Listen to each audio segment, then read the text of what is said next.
Se você se informou sobre a crise em Brasília apenas pela Rede Globo ontem, você provavelmente acha que o dia foi normal. Mas o que eu vou te mostrar hoje é a prova de que a emissora parece viver em uma realidade paralela. Enquanto o ex-assessor de Alexandre de Moraes soltava uma bomba no Senado, com o que ele alega serem provas documentais de fraude, a Globo simplesmente fingiu que nada aconteceu. Eles esconderam de você a notícia que, na minha opinião, foi a mais importante do ano e hoje a gente vai tentar entender por quê. Vamos tentar entender juntos a anatomia de uma manipulação, porque o que a Rede Globo fez na cobertura do depoimento de Eduardo Tagliaferro no Senado foi, para mim, uma das coisas mais desonestas que eu já vi no jornalismo brasileiro. E olhe que a concorrência é grande. A história é a seguinte: enquanto a primeira turma do STF iniciava o julgamento do ex-presidente Bolsonaro, um evento que a Globo, claro, tratava como o acontecimento do século, uma bomba de verdade explodia a poucos quilômetros dali, na Comissão de Segurança Pública do Senado. Mas, para essa bomba, a emissora resolveu colocar um abafador. Se você entrasse no portal de notícias da Globo para se informar, você leria uma manchete mais ou menos assim: Tagliaferro, ex-assessor do TSE, é usado por bolsonaristas para rivalizar com o julgamento no STF.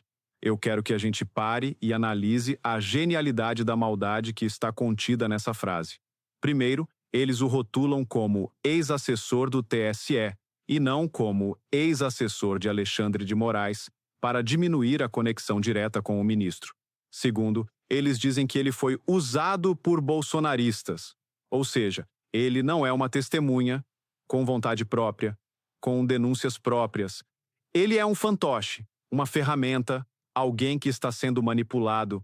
Terceiro, o objetivo dele, segundo a Globo, não era denunciar um crime, mas sim rivalizar com o julgamento no STF. Eles transformam uma denúncia gravíssima em uma birra política, uma tentativa de roubar os holofotes. E o texto da matéria segue a mesma linha. Eles gastam parágrafos e parágrafos falando sobre as acusações que pesam contra o Tagliaferro, sobre o inquérito que o Moraes abriu contra ele, sobre o pedido de extradição e sobre as denúncias que ele fez, sobre as provas que ele apresentou. Isso eles mencionam em uma linha de passagem, como se fossem meras afirmações sem importância. É a técnica clássica de manipulação.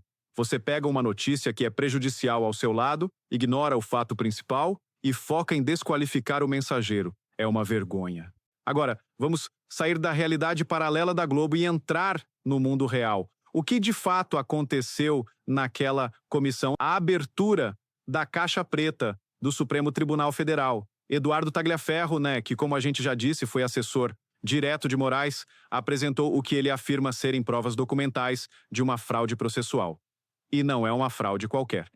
Ele detalhou o caso da operação da Polícia Federal contra um grupo de empresários em agosto de 2024. A operação foi justificada por uma matéria de jornal. E para dar um ar de legalidade, para não parecer que estavam agindo com base apenas em uma reportagem, eles teriam, segundo Tagliaferro, forjado um relatório técnico. Ele foi claro, a ordem, segundo ele, foi para construir uma história. Ele diz que elaborou o relatório no dia 28 de agosto, dias depois da operação. Mas no processo, o mesmo relatório aparece com a data de 22 de agosto, um dia antes da operação. Se isso for verdade, é um dos crimes mais graves que se pode cometer dentro de um processo judicial. É usar a máquina do Estado para criar provas falsas, para enganar a própria justiça e, principalmente, para perseguir pessoas. E o Tagliaferro disse que tem como provar tudo isso, que guardou os arquivos, os metadados, tudo dentro das regras de cadeia de custódia. Ele também mostrou supostas conversas de WhatsApp que indicariam um conluio, uma parceria indevida entre o gabinete do ministro Moraes e a Procuradoria-Geral da República de Paulo Gonet. Conversas onde eles combinavam como proceder, para quem enviar as denúncias, como montar os pacotes de acusados. Na prática, o que ele sugere é que a acusação e o julgador estavam trabalhando juntos, em segredo, para garantir as condenações. É a negação completa do princípio mais básico da justiça, que é a imparcialidade. A reação dos senadores que estavam na comissão mostra o tamanho da bomba. Eles não trataram como uma armação de bolsonaristas. Eles trataram com a gravidade que o assunto merece. O senador Flávio Bolsonaro, que presidia a sessão, suspendeu os trabalhos na mesma hora. Eles se reuniram com a assessoria jurídica e, em uma decisão unânime, aprovaram uma série de medidas imediatas. Eu quero repetir, a decisão foi unânime. Não foi uma decisão do PL, foi uma decisão de todos os senadores presentes na comissão. E o que eles decidiram? Primeiro, elaborar um relatório com todas as denúncias e provas e enviá-lo ao presidente do Supremo, Luiz Roberto Barroso, com um pedido formal de suspensão do julgamento do ex-presidente Bolsonaro. A lógica é simples e irrefutável. Se a raiz de todo esse processo, a investigação contra os empresários, está contaminada por uma suposta fraude, então todos os frutos que vieram dessa árvore envenenada também estão contaminados. O julgamento não pode continuar. Segundo, eles decidiram disponibilizar todas as provas para os advogados de defesa de todos os réus do 8 de janeiro. Isso é de uma importância gigantesca, é dar a centenas de pessoas que, na minha opinião, foram condenadas injustamente, a chance de provar que foram vítimas de um esquema. Terceiro, eles pediram proteção ao governo italiano para o Tagliaferro e para sua família no Brasil. Eles sabem que quem desafia o sistema corre riscos. E, por último, decidiram enviar todo o material para o governo americano para que eles tomem ciência de mais essas supostas violações de direitos humanos. Agora eu te pergunto, isso parece uma armação de bolsonaristas para rivalizar com o julgamento? Ou parece uma reação séria e institucional a uma denúncia de uma gravidade sem precedentes? A Globo, ao esconder tudo isso e ao manipular a manchete, não está apenas fazendo jornalismo ruim. Ela está, na minha opinião, agindo como cúmplice. Ela está deliberadamente escondendo do seu público a notícia mais importante do ano, talvez da década. E por que eles fazem isso? Por que criar essa realidade paralela?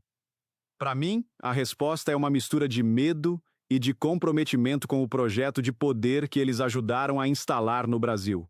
Medo, porque eles sabem que se essa história for investigada a fundo e os crimes forem comprovados, a queda do Alexandre de Moraes é inevitável. E a queda dele pode levar junto todo o castelo de cartas do ativismo judicial que a Globo tanto defende. E comprometimento, porque admitir que o Tagliaferro está falando a verdade seria admitir que eles, a Globo, estavam errados o tempo todo. Seria admitir que, por anos, eles aplaudiram um sistema que supostamente fraudava processos e perseguia inocentes. Seria admitir que eles não foram jornalistas, mas sim assessores de imprensa de um regime autoritário. E a arrogância deles é grande demais para permitir uma confissão dessas. Então, o que eles fazem? Eles mentem, eles manipulam, eles criam uma realidade paralela onde a testemunha é o vilão e o verdadeiro vilão é o herói.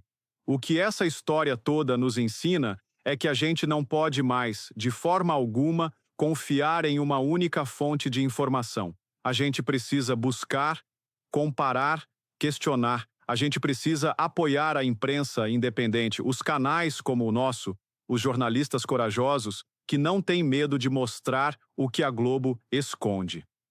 A farsa da Globo, nesse caso, ficou explícita demais. Eles foram pegos no pulo, tentando enganar o seu público de forma grosseira. E a cada vez que eles fazem isso, eles perdem mais credibilidade e a gente ganha mais força. A verdade, no fim das contas, é como a água.